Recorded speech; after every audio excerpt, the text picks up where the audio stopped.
Hello students, welcome to Vivekananda agriculture academy. आज हम बात करेंगे आईसीआर और नीट एस्पायरेंट स्टूडेंट्स दोनों विषयों के बारे में। दोनों विषयों से यहाँ पर ये आशा है ऐसे स्टूडेंट्स, ऐसे विद्यार्थी जिन लोगों ने आईसीआर नीट दोनों एग्ज़ाम दे रखा है और अब उनको अच्छे मार्क्स नीट में नहीं प्राप्त हुए हैं, जो नीट रिजल्ट आ चुका है और नीट की काउंसलिंग का जो रजिस्ट्रेशन है आज से स्टार्ट है। नीट वाले स्टूडेंट जो है वो आज से रजिस्ट्रेशन स्टार्ट कर देंगे और मतलब आज 27 अक्टूबर हो चुकी है इसलिए, ठीक। और ये 2 नवंबर तक, 12 नवंबर तक, 15 नवंबर तक कुछ स्टूडेंट्स मेडिकल कॉलेज के लिए दाखिले के लिए प्रस्थान भी करेंगे कि हमें किस कॉलेज में कहाँ पर एडमिशन मिला है।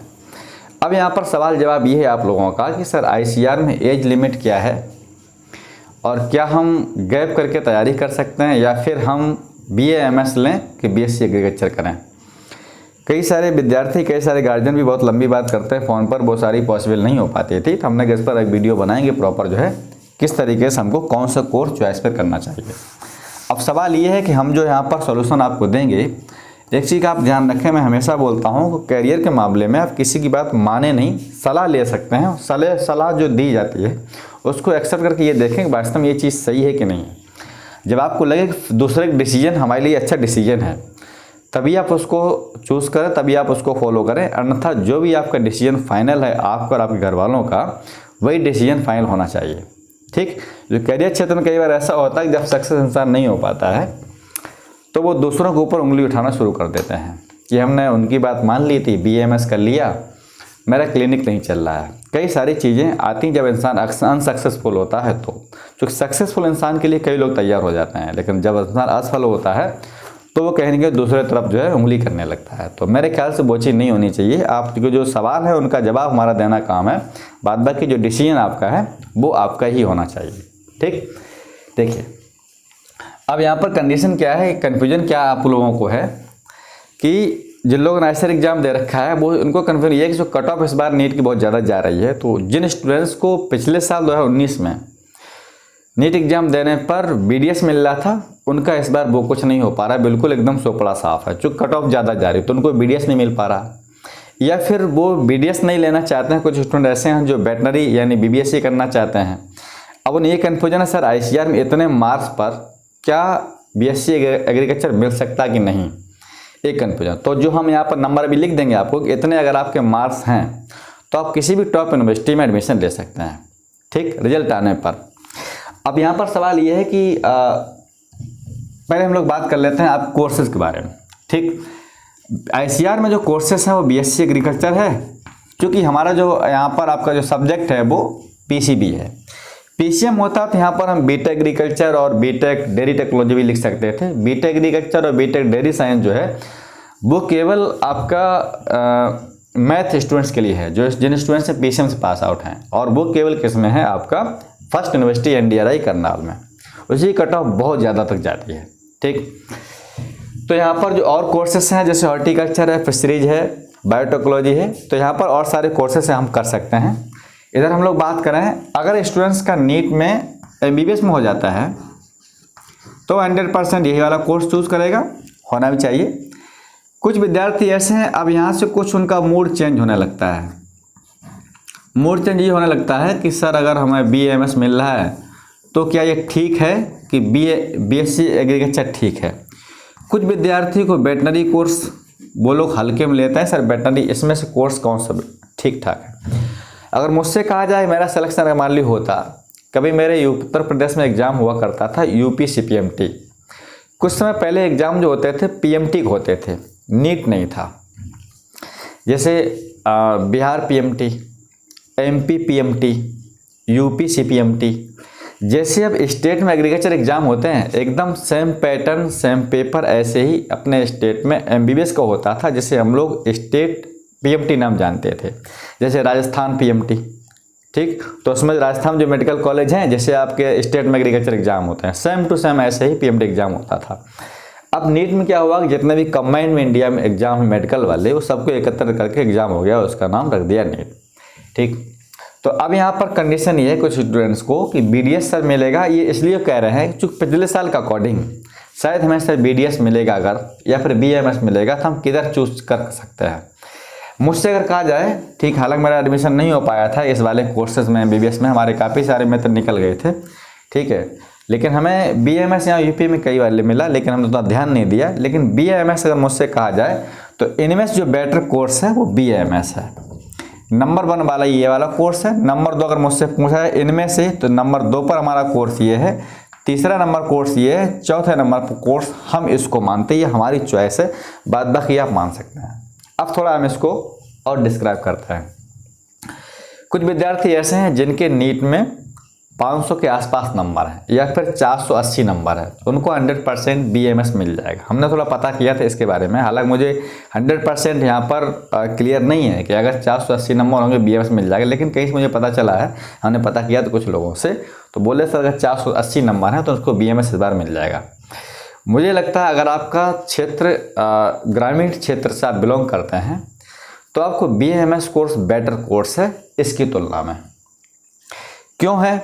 क्योंकि आप एक डॉक्टर बनते हैं और उस एरिया में, उस कस्बे में आपका जो क्लिनिक होता है, आप कितनी भी समाज सेवा करेंगे, सबसे बहुत सस्ते में इलाज करेंगे, एक तो आपका अच्छा नाम भी होगा उस क्षेत्र में और पैसे की अर्निंग अच्छी होगी, ठीक है। तो मेरे ख्याल से यहाँ की तुलना में आप BAMS से कर लें तो BAMS चूँकि एक अच्छा कोर्स होता है और आप उस क्षेत्र अच्छा गवर्नमेंट जॉब भी कर सकते हैं। होता क्या है, इधर हमारी मेहनत बहुत ज़्यादा लगती है MBBS में। अब नीट के उसमें तैयारी करते करते आप समझ रहे हैं 20 से 25 लाख बच्चे बैठते हैं और उसमें कितने बच्चे चुने जाते हैं, ठीक। तो कंपटीशन वास्तव में बहुत ज़बरदस्त है, लेकिन हमारे BSc एग्रीकल्चर में कंपटीशन बहुत कम है।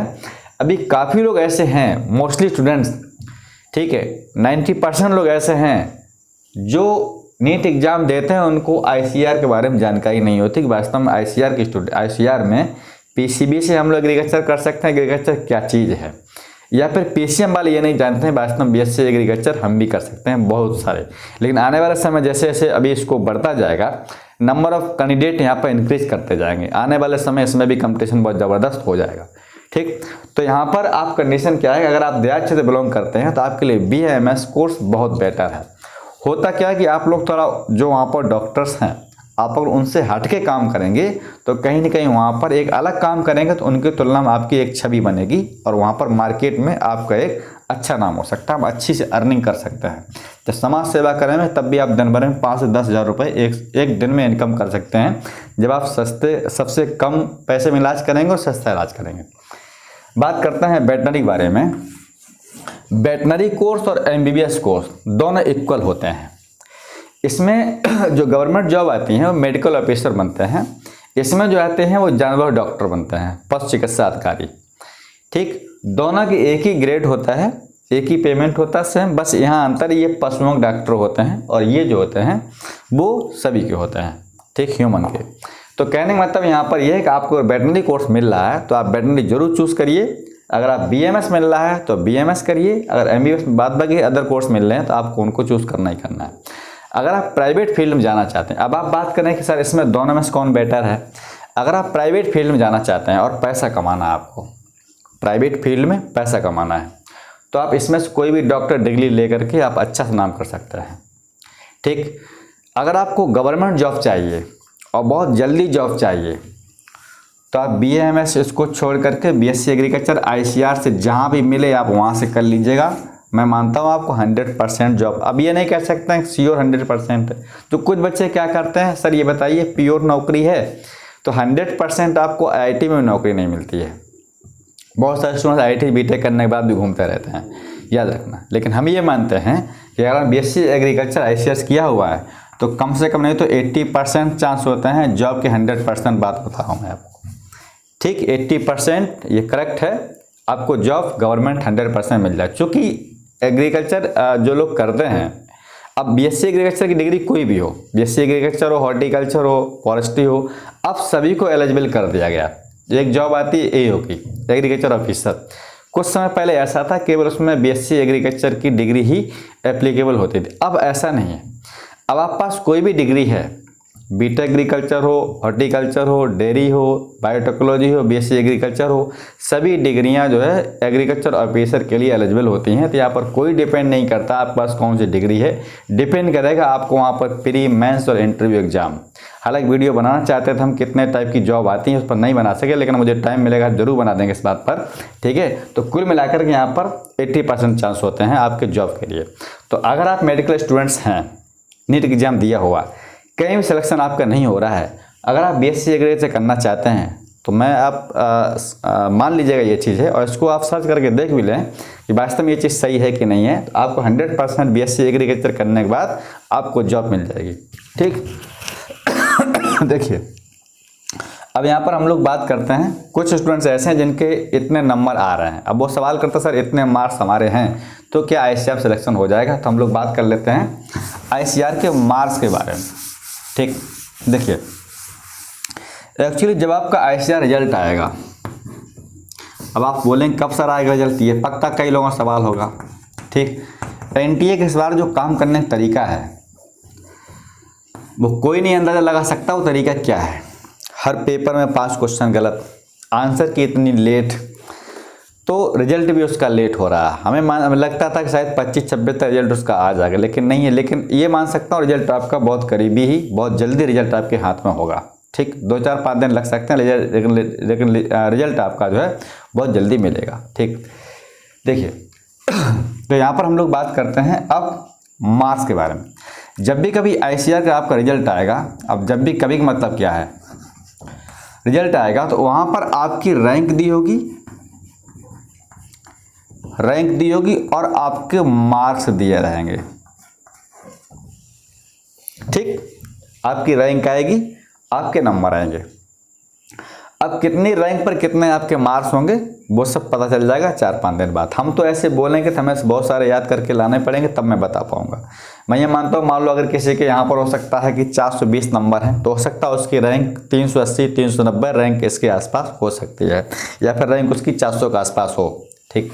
तो हम ये मानते हैं अगर आपके मार्क्स, अब आप ये सवाल कर सकते कितने मार्क्स होने चाहिए, तो अगर आपके मार्क्स जो है जनरल कैटेगरी का अगर आप हैं, जनरल कैटेगरी, ये मैं क्यों बता रहा हूँ, चूँकि अभी टाइम लगेगा और नीट की जो रिजल्ट है, मतलब नीट का जो काउंसलिंग पहले हो जाएगा, तो हो सकता है काफ़ी स्टूडेंट्स ऐसे होंगे अगर मेरे इतने नंबर हैं तो क्या आईसीआर में सिलेक्शन होगा कि नहीं।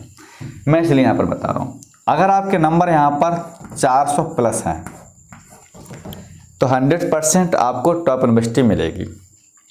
अब यहाँ पर बात करें कुछ को छोड़ करके, जैसे आपकी एनडीआरआई वहाँ जाना नहीं है क्योंकि वो आपका मैथ के लिए है, आईएआरआई दिल्ली वहाँ पर यूजी है नहीं, वहाँ पर पीजी पीएचडी है, उसको छोड़ करके।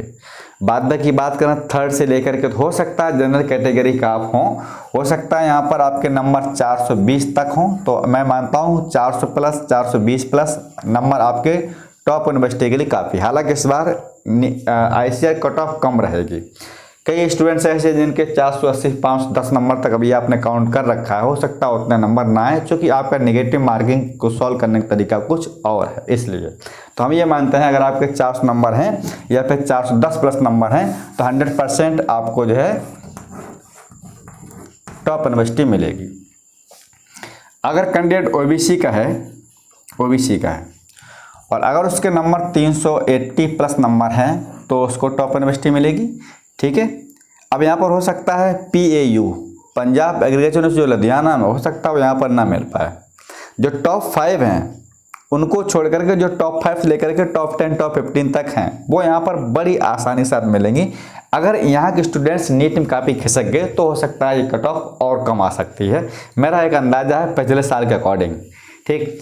अगर स्टूडेंट SC कैटेगरी है और उसके अगर 240 प्लस मार्क्स हैं तो 100% उसको टॉप यूनिवर्सिटी मिलेगी।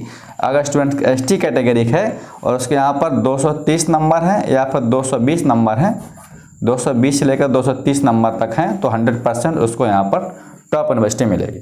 बाद बाकी अगर 200 नंबर तक होंगे सिलेक्शन ST कहीं न कहीं होगा ज़रूर, मुझे इतना पूरा भरोसा है, ठीक। तो अगर आपके मार्क्स इतने तक आ रहे हैं, अब ये देखना पड़ेगा वास्तव में कि इतने मार्क्स हमारे अभी आपने काउंट कर रखे हैं, हो सकता है क्या आपने देख रखा है किस तरीके से काउंट किए हैं।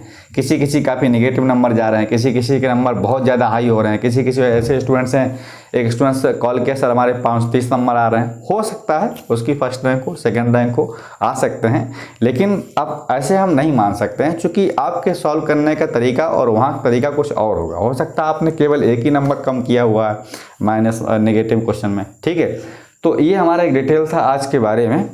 जो ये प्रॉब्लम अगर आपको है तो आप उसके लिए कमेंट करिएगा, हम लोग फिर आप रेगुलर रहेंगे, नीट आपके जो वीडियो आएंगे। रही बात जो स्टूडेंट्स एनपी पैट के हैं उनके प्रीवियस ईयर पेपर को लेकर के, तो आज से हम प्रॉपर उनके प्रीवियस पेपर को सॉल्व करने लगे हैं। आज से उनको वीडियो मिलेंगे जो एमपी पैट स्टूडेंट्स हैं और जो सीजीपीएटी स्टूडेंट्स हैं छत्तीसगढ़ वाले, ठीक। तो उनको आज से प्रॉपर वीडियो मिलेंगे। तो आज वीडियो यहीं तक। कोई अगर कन्फ्यूजन रही हो तो आप मुझे कमेंट करें, ठीक है, हम वहाँ पर रिप्लाई करेंगे। Thank you, all the best.